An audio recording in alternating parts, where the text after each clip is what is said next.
Hello and welcome to another episode of the Future Hospitality Podcast. I'm your host, Jeremy Wells, joined today by co-host Dustin Myers. We are partners at Longitude, a hospitality branding and design group. At Future Hospitality, our goal is to interview the brightest minds in the industry, gathering insights, ideas, and inspiration to share with you. If you enjoy the podcast, please be sure to leave us a review. Thank you for your support. In today's episode, we get the chance to talk with Ethan Orley, managing partner at BNA Associates and Oliver Hospitality, an award-winning Nashville-based concept, development, and management company focusing on hotels and food and beverage with a specific expertise in independent lifestyle brand development. During our discussion, we chat about the excitement and challenges of developing independent hotels, how it's possible to make smaller properties work, and the importance of managing with a purpose and giving your team opportunities to succeed. Well, let's go ahead and jump in. Hey, Ethan, thanks so much for joining us today. We're really excited to have you on the podcast. Hey, Jeremy and Dustin. Good to be here. Yeah. Glad you could find some time. I know it's, summer's kind of a hectic time for hoteliers and operators, and we're excited to spend a few moments here and get to know you a little bit better and let our listeners get to know you better too. So cool. Well, let's go ahead and dive right in. I think just for our listeners' sake, just tell us a little bit about Oliver Hospitality and you and just kind of your background and some of the projects you've been involved in up till now. Sure. Happy to. So Oliver Hospitality is one of two companies that I run along with my business partner, Philip Welker. We're based out of Nashville, Tennessee. Our two companies are BNA Associates and Oliver Hospitality. One, BNA is our property development and ownership group, and Oliver Hospitality is our management company. But Oliver Hospitality definitely has a kind of a wider kind of consumer focused brand stand versus BNA is really just it's kind of our general partnership we use to develop and acquire properties. But like I said, we're Nashville based. Personally, I've been here for 8 years, originally from suburban Detroit, and Philip and I met in business school in New York. It was NYU in 2005, and we both worked in the city for different companies. Lehman Brothers collapse happened. We either lost our jobs or we weren't making enough to make it worthwhile to work who we were with at the time, and started playing tennis together in the West Side Highway. And I said, Philip, what are you working on? He goes, well, I'm trying to buy apartments down in Tennessee. And he said, what are you working on? I said, well, I'm trying to buy anything I can, out in the Midwest. And he said, well, why don't we just try to do something together? I said, sounds like a great idea. And, where that led was a partnership that started with one little property, bought our first apartment deal together. It happened to be in Clarksville, Tennessee, which at the time I had never heard of.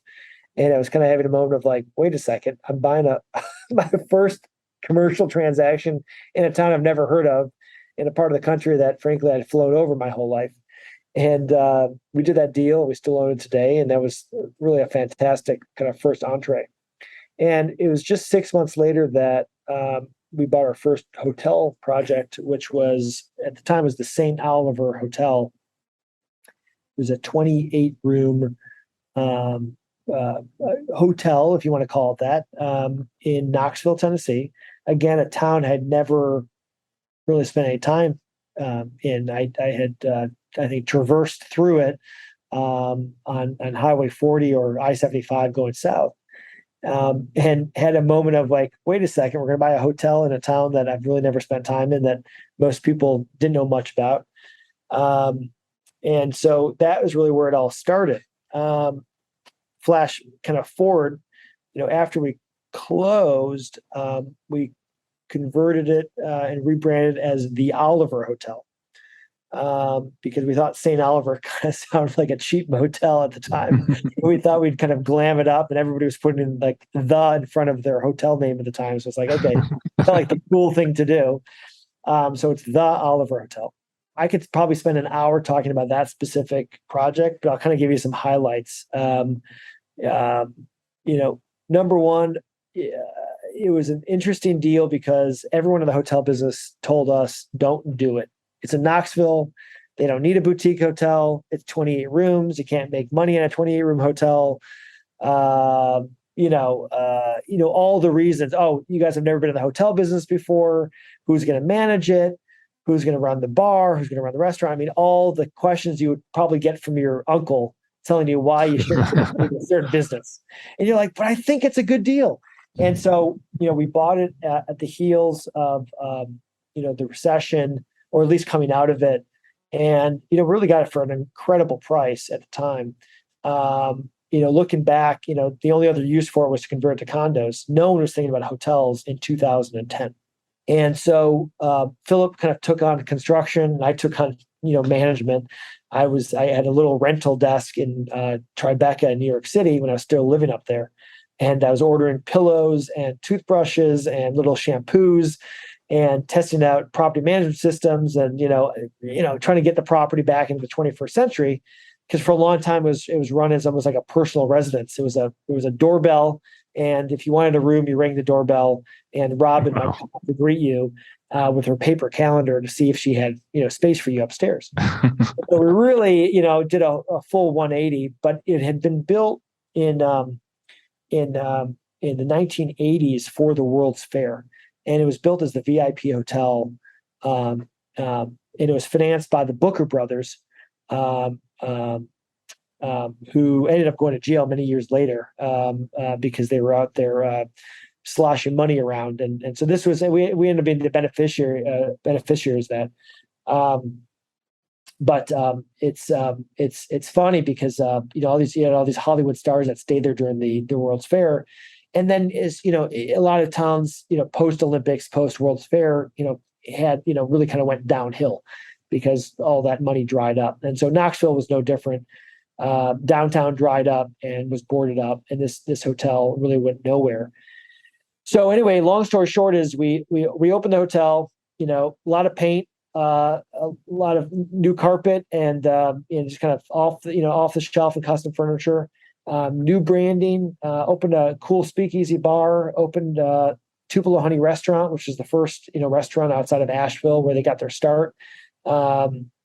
Eventually a couple years later opened Oliver Royale restaurant, and it was really this incredible process from start to finish. And it was, the number one hotel in Knoxville, and to some degree still is. And it was just an incredible experience to kind of just get our hands dirty on a really small hotel that ended up being kind of the best of class in its town. And we learned the management business, from the ground up. That's really cool to hear that story, and of how you guys kind of bootstrapped everything and, just kind of went for it. I love those types of stories. And, I had the chance actually to visit the Oliver Hotel this past summer and take a little tour of it. And it's just a really, really impressive and awesome property you guys have built there and experienced. So really, really neat. I love hearing the history of that and how you and Philip kind of did all that. And it's kind of interesting. We've had a number of guests on the podcast over the last couple of years that it seems like that time frame of, like the mid to late 2000s through some of those economic issues and all of everything that happened along that. And you mentioned kind of on the heels of that, you acquired the hotel and did a lot of the renovation.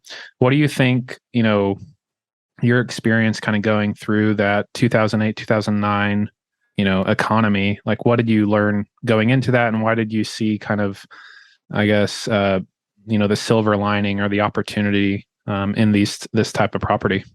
I think, listen, timing is everything in real estate. And so, it's all about, I guess, applying. Timing is out of your control. But, you can always, be ambitious. And if you don't meet opportunity with gusto, then you're nowhere. So, I would say that we just kind of got lucky.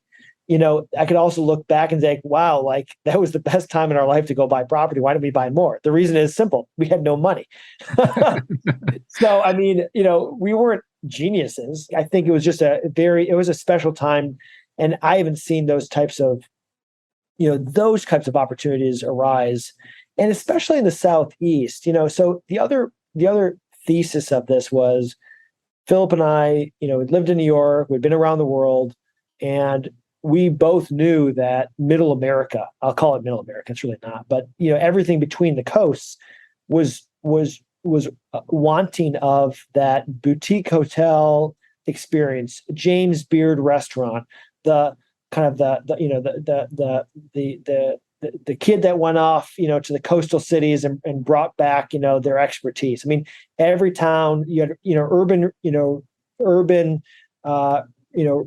rejuvenation has been going on for 25 years in a lot of cities, but Knoxville, it's semi-recent. It's only the last 15 years, and Nashville has only kind of come up in the last 15 years, and I mean, in Detroit, where I'm from, it's only been the last 8 or 9 years. So what we knew, being students of real estate and being of the generation that wanted to see our historic buildings and our downtown areas kind of come back to life. We didn't want to be part of the suburban sprawl of prior generation. And so we did know, like, oh, wow, like we probably shouldn't be developing in the Miamis, LAs, New Yorks, LAs. We should be developing in the secondary and tertiary markets of the country where people are starting to come back, raise young families, but they want that big city experience of the great restaurants and the high design. So we knew that. But, and by the way, 21C and a lot of other hotel groups saw the same thing. Louisville, Lexington, St. Louis, Bentonville. We ended up, falling into other markets, Nashville, Atlanta.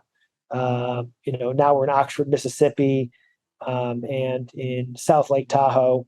And so but I think the overall theme for us has been find secondary and tertiary markets that still have not yet experienced having those types of properties, and they know what they're like. They're like, oh, we saw this in this other town. Why can't we have one here? So that met with, grit, determination, and good timing kind of led us to where we are today. That's really smart.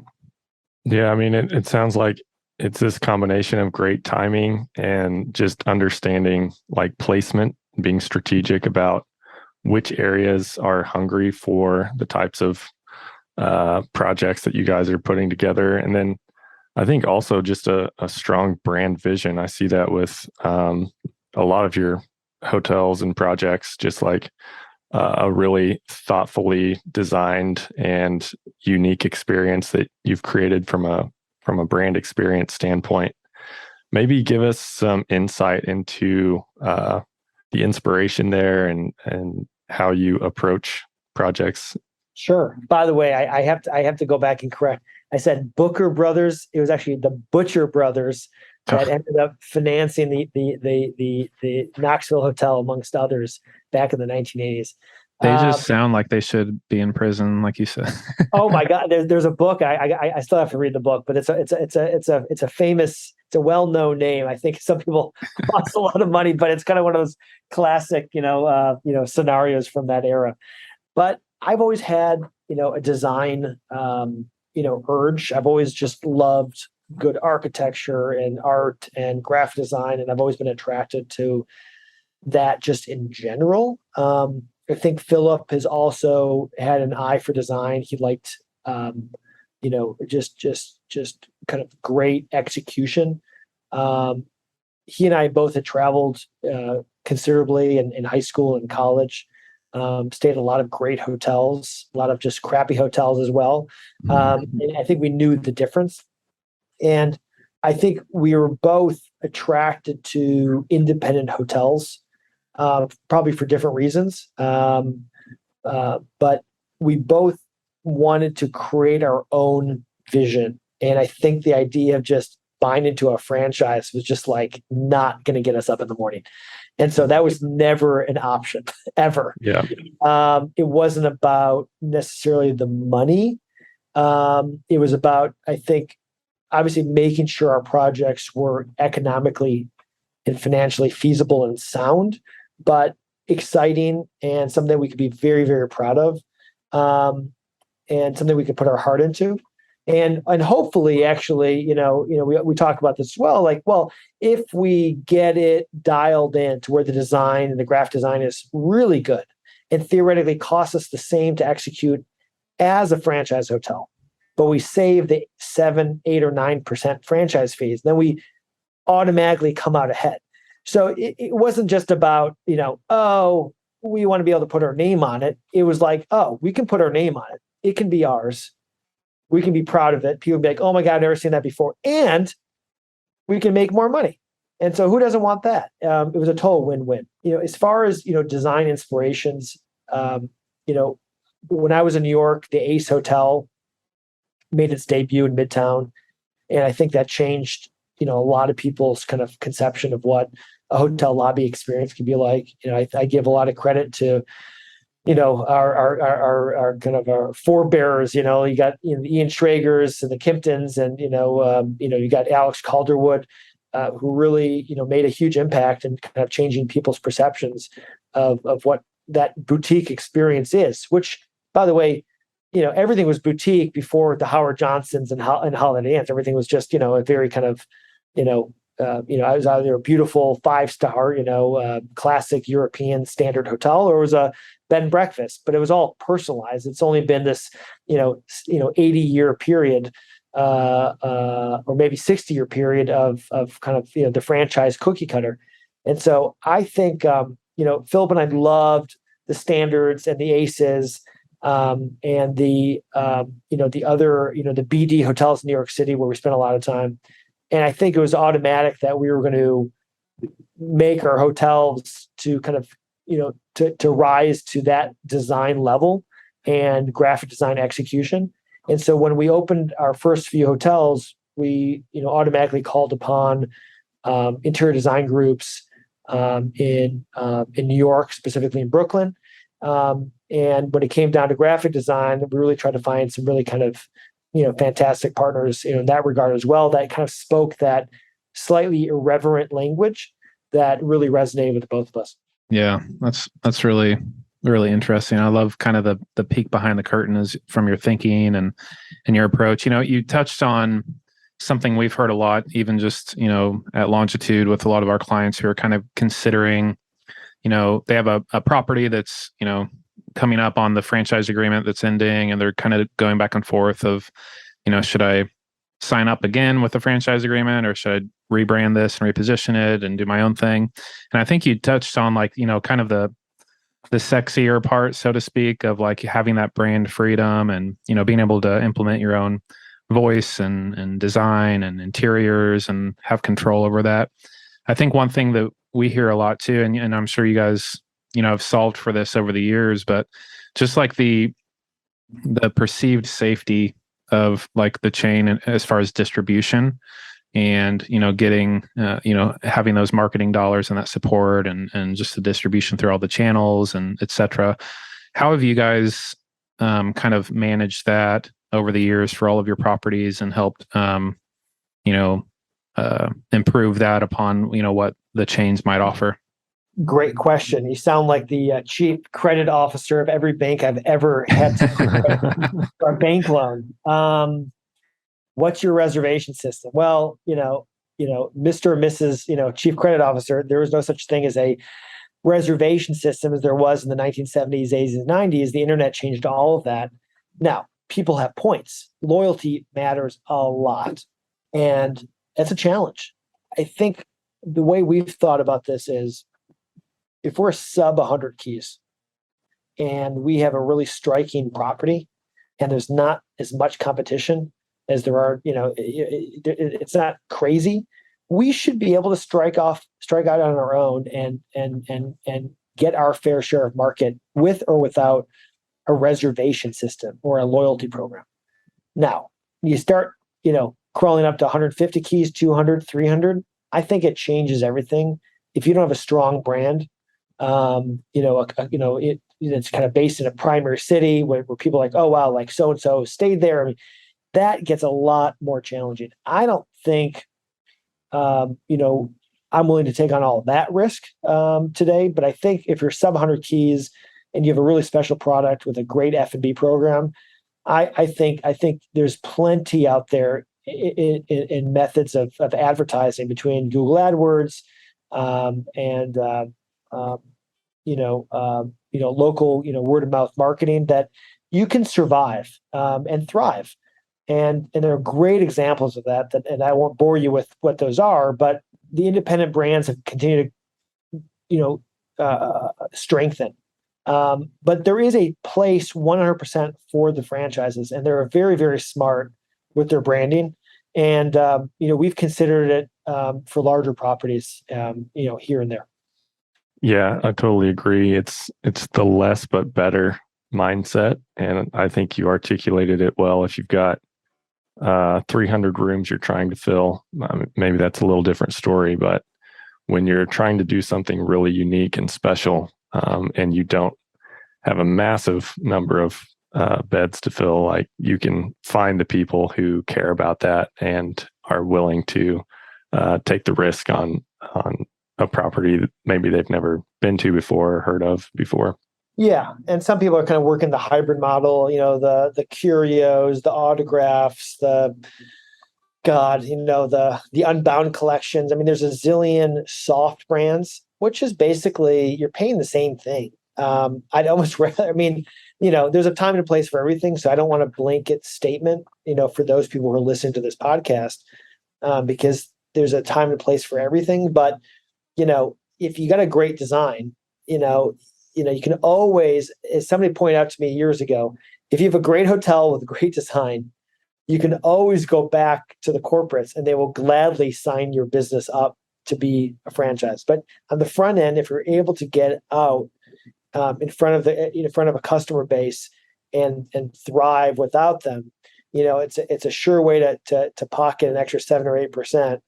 And so, I won't call others who do it cop-outs by any stretch, because at some point, you got to do what your lenders and your equity investors require. And again, there's a time and place for everything. But it's definitely a much easier world to live, to execute in, I think, today. Although a lot of people are doing what we're doing today. And so it has gotten more, you're not the only boutique hotel, game in town. Everyone has access to great designers as well. So things can constantly evolve, as you know. Yeah. And just piggybacking on your point there, I mean, as you mentioned, a lot more people are looking at doing that. So it can actually, for the certain type of property, could be a detriment to be encumbered for, a 10, 20 year period with a franchise agreement whenever you come to want to sell it or, exit that property. So, we've had a number of different, deals that we've looked at where it's been, it's a great property, but, it's encumbered for this period of time and you don't want to have to pay the fees to step away. The fee to get out from, under the, the claw of that very thick HMA. So, we've really, really been fortunate to have fantastic partners, investors, lenders. Sometimes it takes, 100 phone calls to get to the right group that says, you know what, we like you guys, and we think this is a risk worth taking. And, it's taken us a little bit longer to get there. But, we've managed to create, much more latitude and independence with our decision-making. The other part, not to kind of drag this out, but there are some markets. I'll give you an example of Detroit. I'd love to do a project in Detroit. And there's some great hotels up there between the Foundation, the Shinola, the Siren, and I'm missing one other one. They are all independent, and it's funny. It's almost like a cartel, right? So maybe it's the opposite of a cartel, but if they all kind of hold their ground and don't go, brand or franchise where they're paying a fee, then consumer, Joe and Jane really are going, hey, what are the 4 best hotels in this market? And there are no loyalty points at that point, and they're fine with it. Again, it's all about the market and who you're competing against. And you just have to look at each market on a case by case basis, and that really kind of dictates usually how we enter the market and what we're willing to acquire and what decisions we ultimately make. Yeah, Ethan, you've had a chance to kind of be on a lot of different sides of this, from acquisition to development, ownership, and management. What would you say is the most challenging part of this business, and what do you think is the most gratifying? Oh God, I would say that most people would say that people management it's a love-hate relationship. Mm. Managing people takes a lot of effort. It's also the most gratifying when it works out well. When you get your team working together and you accomplish a goal, and I'll give you an example. We had this farm to table dinner for our restaurant called Ellington's at the Fairlane Hotel in Nashville. We hosted it through Edible Nashville, a local food oriented magazine. And, we had our GM, our chef, our director of food and beverage, our beverage director from a different hotel, and our new pastry chef, who's insanely talented, all working together, put on the most incredible dinner. And it put such a big smile on my face. And I don't care how much work it took to get there, and it was worth every, minute of my time to see that team working together. And so when you manage, you're building teams, and you have to work slowly and methodically. You have to gain the trust. You got to build the culture. That's a totally different game, as you know, than building a building. Building a building is all about just timing and budget and execution and managing every single dollar. And you can go home at the end of the night and be like, okay, the next morning it's a GMP and they're going to complete the project. Between the two, I like working with graphic designers and interior designers. I love the design aspect of it. So I think I'd like to say that it's easier to be on the construction finance side, but when things go right on the management side, it is a incomparable feeling to see your team succeed. And so I won't give you a straight answer, but I'll just tell you they both have their challenges and they both have their upside. Yeah, I think that's a great answer. Kind of shifting gears to just one of your more recent projects, the Station House. And that one's in South Lake Tahoe, right? Yeah. So, Philip and I had this rule where we'd only do a property that was a 4-hour drive from Nashville. And, he broke the rule. It's a little bit further. Like, I got this email from a hotel in South Lake Tahoe. I'll just fly out there and take a look. I'll call you tomorrow when I get there. Calls me, goes, Ethan, we got to do the deal. I go, you got to be kidding me. It's 2 flights away plus an hour drive. You could have picked a further location from Nashville. He said, hey, listen, it's a really cool post and beam 1970s style exterior corridor hotel 2 blocks from the banks of South Lake. And it's a Best Western. And this thing does not want to be a Best Western. It did in 1970, but now it does not want to be a Best Western. And we've been talking about, doing one of these projects. All of our friends were doing, motel, turnarounds at the Catskills, right? Or in Montauk, or what you guys are doing, with your projects. And so we kind of had, project envy. It's like, that's a bucket list, type project. We want to convert a cool 70s motel. So we did it. And we actually did all the interior design ourselves as a personal challenge because we didn't have that many projects going on in 2019. So we did the interior design ourselves. We flew overseas. We picked up all the, got all the furniture, shipped it over, soup to nuts. It was a very long yet extremely satisfying project, though we did open up in 2020 in the middle of COVID. So that was a challenge, no different than anybody else experienced. And as it turns out, flash forward to today, South Lake Tahoe is having a bit of a renaissance. We were not the first to do what we did. Base Camp, was first to market 10 years ago. And then Justin over at Coachman did an incredible job with that property. And so we thought, okay, well, they did it. They were successful. We could probably kind of, be successful on the heels of their accomplishments. And so that was also just like, hey, great property, good basis, and a really good opportunity to work on a property that had really great bones, with a great location. Yeah. Yeah. I would love to visit that property. Just looking at the photos, it just looks so like such a unique design and aesthetic. I had no clue you guys did that yourself. So that's really awesome. So great work. Yeah. When I first came across Station House, I told Jeremy that is one of my favorite hotel projects I've ever seen. Yeah. Like, you guys are too kind. it resonates with me. Well, deeply. I think we both have kind of an affinity for that kind of that campy, slightly irreverent, but with a theme that kind of harkens back to like a different generation. So we really want to kind of play up that 70s and not just do Edison light bulbs and wood paneling, if you will.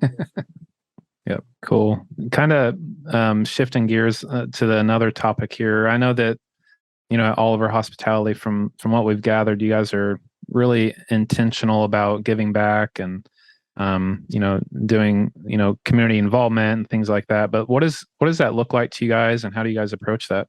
So we started doing a few things back several years ago with our restaurant Oliver Royale out in Knoxville, and one of our team members, Sandra Richardson, I think really kind of spearheaded it, and so she was instrumental in getting us involved in the local food bank, and hosting fundraiser dinners at our restaurant. And we've continued to promote that at all of our hotels and restaurants. And so I won't tell you that it's kind of an official policy, but it's kind of something that we do, and we'd like to do more of. And I'll also say that because it was the right thing to do during COVID, when people were losing their apartments, losing their income, we generated, we created a small, employee kind of financial aid fund as well, that just felt like the right thing to do. It was no questions asked. Bring in your receipts for food, utility bills, and we'll get it paid on the spot. And that was that. Wow. And so I think it goes a long way, with your your entire